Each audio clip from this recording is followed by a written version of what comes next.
Another question I received on social media has been, how do I deal with my partner who's got a lot of anger?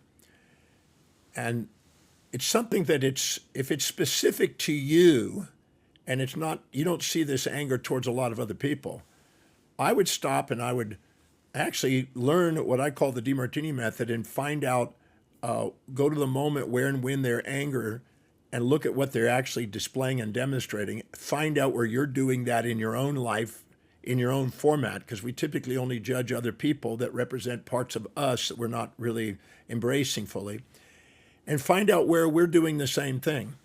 You know, I think it was Romans 2 that whatever you judge in others, you do the same thing. First, look at yourself before you judge them. Then if I find out and see what they're angry about. Is there a pattern?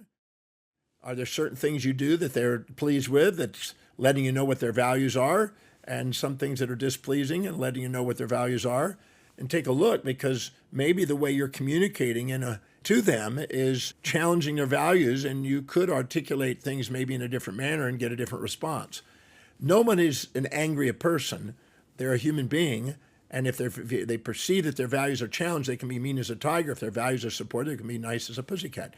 There's times when this person's got the other side. Find out what it is and how you're interacting with them, or how people interact with them when they are in that side.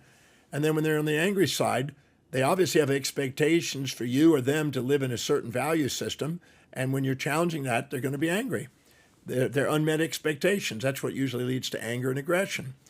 So find out what you're doing. Also find out if you're puffed up and cocky when they're angry. If they are, they're humbling you and they're bringing you back down into equilibrium. Somehow, if you're cocky and challenging their values, they're going to be angry and aggressive and bring you down.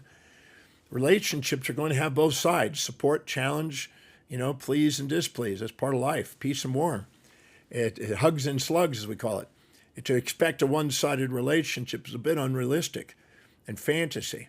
So find out where you've done the same thing. Humble yourself before you judge them. Find out what you're doing that's challenging their values. Ask them, I'm seeing that you've been quite angry with me, and I'm just wondering what specifically, so I'm not guessing. Because we're adults, we can talk as human beings. Talk to me, what am I doing specifically that's creating these responses? And are those actions reasonable on my part, or are their expectations unreasonable on yours? If it's something that I'm doing that's unreasonable, it's good feedback for me. If it's something that's unreasonable on your expectations and you're expecting me to do something I can't do, if you expect me to live outside my values, I'm going to let you down and you're going to feel betrayed constantly. And that's an issue of you having realistic expectations on others, not to live in your values, but in my values. And to give me reasons to want to communicate and do things in your values where we both win out of it. At the same time, if you have reasonable expectations and I just have behaviors and I'm not learning an art, then give me feedback, and that's what I'm doing. So give me feedback what I'm doing that's causing such anger in you. If I see that you're angry at myself and 10 other people, I'm going to point out that it's noticeable that you're reacting with anger to a lot of people. What is going on inside you? What's happening? What's the expectations that aren't being met? And dialogue and communicate and open up about it and find out. Don't make them wrong necessarily. Make them aware. They'll appreciate that. The feedback is to their advantage. Making them wrong and you're right is not going to get you anywhere, just but retaliation. You're going to get more anger. If you get cocky, they're going to bring you down. If you get level and you just care for somebody and you're trying to communicate with them and you're giving them feedback and you're asking and accepting half the responsibilities and then the other half, you're probably going to get somewhere. You're probably going to get some sort of closer to an understanding of what it takes to be able to transcend this perception of anger. If you have a fantasy yourself that life's supposed to be peaceful and never warful and kind and never cruel and positive, never negative, well, it's time for you to grow up and mature. Because I don't know of any relationship that doesn't have both of those sides. And any relationship at work, with kids, with family members, welcome to the balance of opposites. That's what love really is. It's a synthesis of opposites. So calm down your expectation yourself. Make sure you own the trait. Make sure you're not judging something that's really about you and then you're just blind to it. Find out what they're upset about.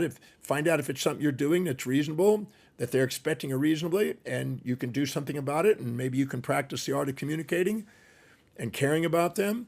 find out what it is that they have. If it's unrealistic expectations on their part, make them get feedback. Give them feedback. Let them know that's not going to happen. And you keep getting angry at people because you keep expecting people to do something they're not going to live in your values all the time. They're going to live in their values. And give them feedback. Having an open dialogue like that is a mature way of managing this and working towards a solution. Be solution-oriented, not blaming, labeling, and problem-oriented only. And make sure you look at yourself and take on half the responsibility if it's truly partly yours.